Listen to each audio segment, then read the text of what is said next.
This is a 2006 Toyota Tacoma X-Runner 6-speed with 92,000 miles on it. Now the owner is reporting that the clutch pedal doesn't feel quite the way he thinks it should. There's a little bit of lash or play at the top that's beyond what we might expect to see. Then the top of the pedal travel feels mushy, not quite as crisp as it could, and there's not very much reserve travel. As soon as you bring the pedal up, the truck starts to move. So we're going to take a look at those issues. And by the way, this truck already has had a Toyota authorized TSB recall on the clutch pedal. So we'll take a close look at that. But he also stated that it makes noise. And we've got some video of the clutch release bearing, we think, making some noise. Let's take a look and listen to this chirping sound that we're attributing to the clutch release bearing.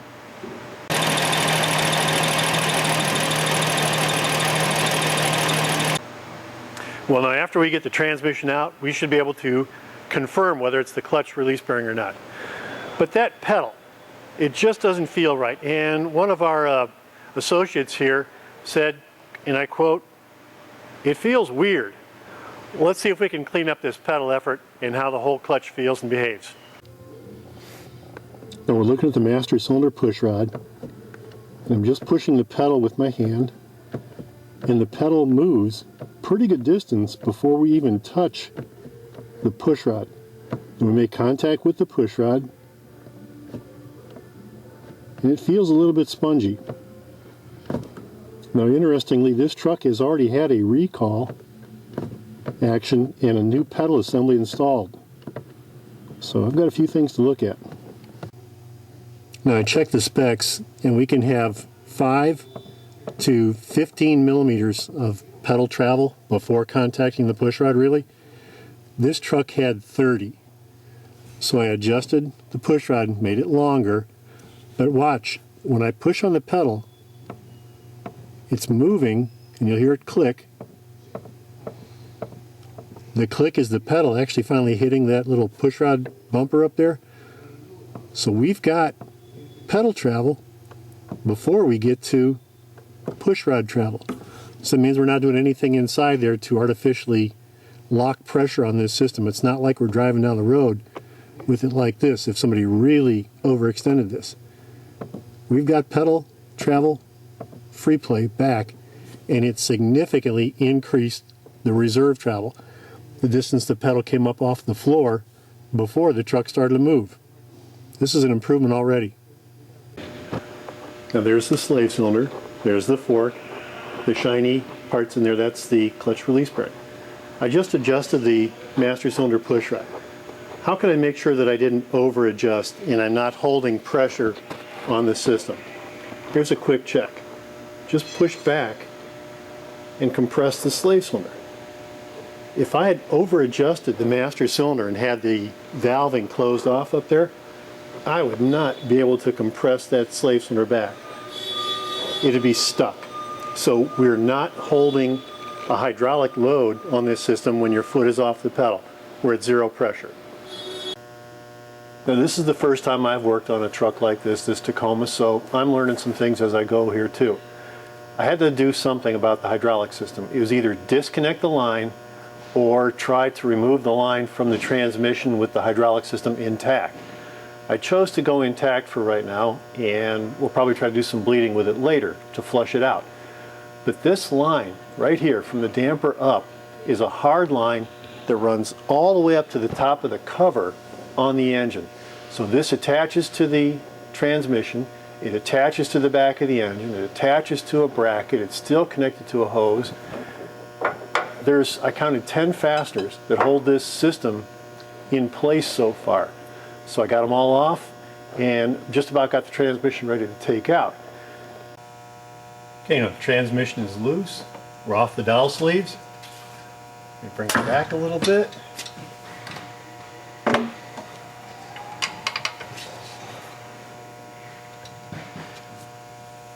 And I've got to clear the shifter. There we go. Let me check the spline. Almost clear.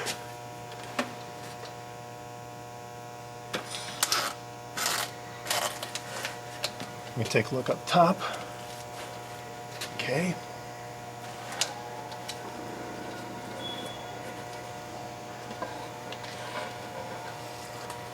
All right.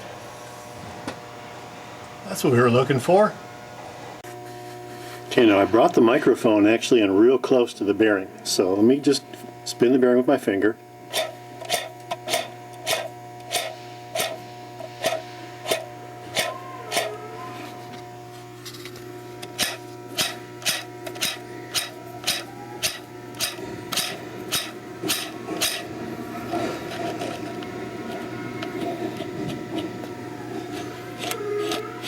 Feels a little dry. Feels a little scratchy too. Notice something else. There's no pilot bearing. This is the first rear-wheel drive transmission I've worked on that did not have a pilot bearing. Okay, and we're down to the last bolt. Took the others off about 3/4 turn at a time. Make sure you support it. Don't let it fall. You might have to pry it off the pins a little bit. Take the disc with it. There it is. A little bit of hot spots. I've cleaned up the inside of the transmission case a little bit. Also the pivot ball, the guide tube, got all the old dirt off of that. And I'm very particular about cleaning the input shaft. Get all the dirt off of it, use a wire brush, get all the dirt out of the splines. I want this down to fresh, really clean metal. Now the clutch release fork. This has several areas to lubricate. Where the bearing touches on the side here, the pivot ball back here, where the bearing rocks on the fork. Now it does have what kind of looks like a grease groove in the bore of this bearing, but this one goes on dry. So there's a little retaining ring inside the pivot ball there that I have to snap on. So let me see if I can snap this in. Okay. All right. Splines are clean with clean hands. Take the clutch disc and slide it on. Check the fit of the disc and the splines on the input shaft right now. Any questions? Call us. Okay, next, spline lubrication. In the kit, we put a small pack of grease, spline lubricant. I want to squirt it out onto the input shaft itself. There's not a whole lot in here. We don't want to over lubricate it, but I want to take this grease pack and distribute it on the input shaft.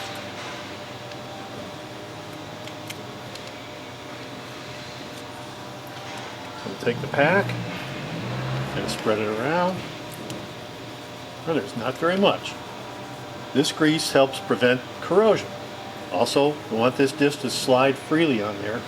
When you push the clutch pedal down, the disc has to actually float on the input shaft. Can't be dragging on the flywheel. With clean hands, slide it on, take it off, index it. Do this a few times, and you're distributing that grease. When you're done, just wipe up any excess. Now for the flywheel. Crankshaft has been cleaned up, bolt holes are cleaned out. All this is nice and clean back here. I cleaned the back of the flywheel with clean rag and brake clean, just for the mounting surface. Go ahead and carefully position it. There we go.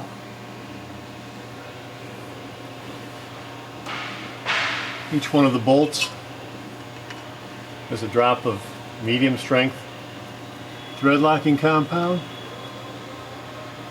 You get the bolts started, snug them, and then we'll start the multi-step torque process.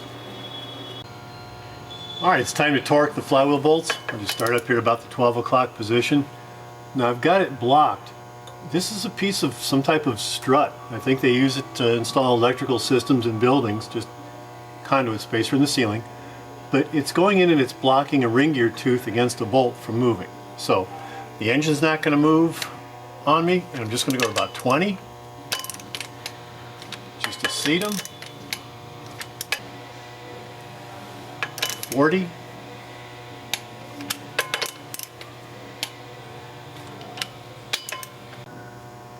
And 61.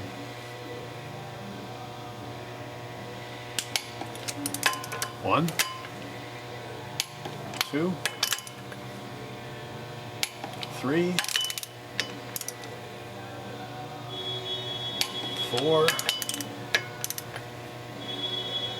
5, 6, 7,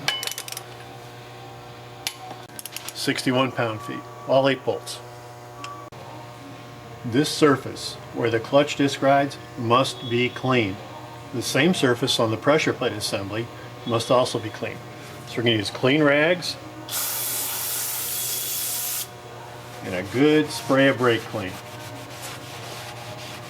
Change the rag a couple times, go over it several times, take a minute, make sure you clean these surfaces up, get everything off them. Clutch discs must work on a clean, dry surface, no contamination of any kind. Now all the friction surfaces are clean, the cast iron surfaces.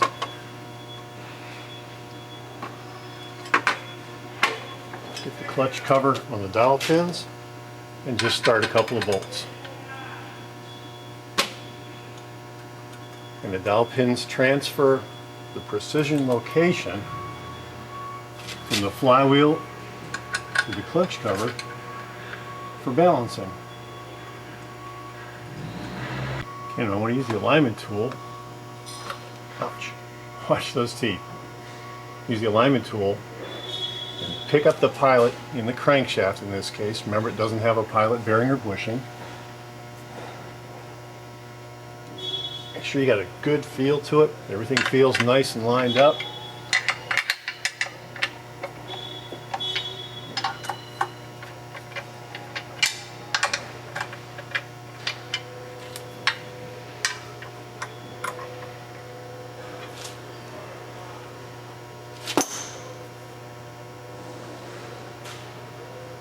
Check the fit.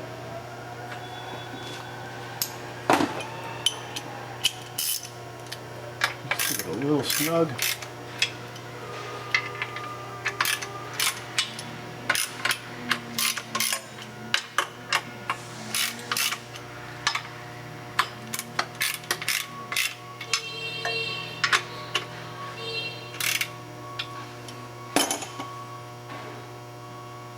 I'll go ahead and remove the alignment tool. I'm just going to start a staggered pattern, draw them down, half, 3/4 turn at a time. No impact tools, sorry. Now the bolts are all seated, uniformly drawn down, staggered pattern. I'm just going to go ahead and give it the final torque.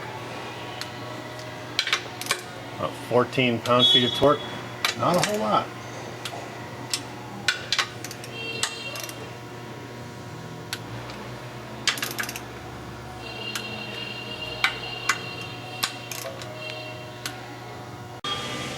Now this is with the new bearing installed. Let's listen to the bearing for a second. Tim, go ahead and start the engine, please.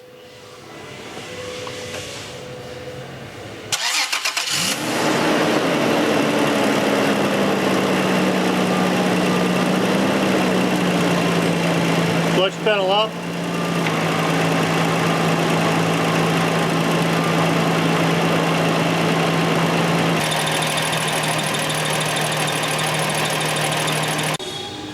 Now we actually completed this repair without bleeding the system. But I want to show you something about this. This is a common reservoir. It uses the brake master cylinder and they tapped into it for the clutch master cylinder. So the fluid goes over here, goes through the master, comes out this steel line. The steel line then goes underneath the brake booster and comes up over here. Transitions to the rubber flex line. But look at this point right here compared to this point. Comes down, clips to the engine, and again transitions to steel line, which runs all the way down to the slave cylinder. So if we were trying to bleed this, I think this would be our single biggest challenge. Right here. This point is physically higher than the reservoir. So any bubbles are probably going to want to trap up here in this rubber hose somewhere. So pushing them out in either direction, you're going to push them down all the way to the slave cylinder. You're going to have to push them down underneath the brake booster, back through the master, and out through the reservoir. Very challenging looking hydraulic system. Well, the clutch installation on the Tacoma is complete. New clutch kit, detailed the release system, flywheel, and merely adjusted the pedal free play on this adjustable master cylinder pushrod system. There's no noise anymore, so we've addressed all of the owner's concerns. We've got a nice, good feeling clutch. Now, if you notice, the clutch system that I installed didn't look like the one that I removed. Both of them have basically the same performance specifications. Installed finger height, plate lift, clamp load, all of the basics are there, but they look a little different. Each one used a different design. If you have any questions about a clutch installation, hydraulic release system, or a flywheel, please call Perfection's toll-free tech support hotline. We'll be glad to take your call and help you out.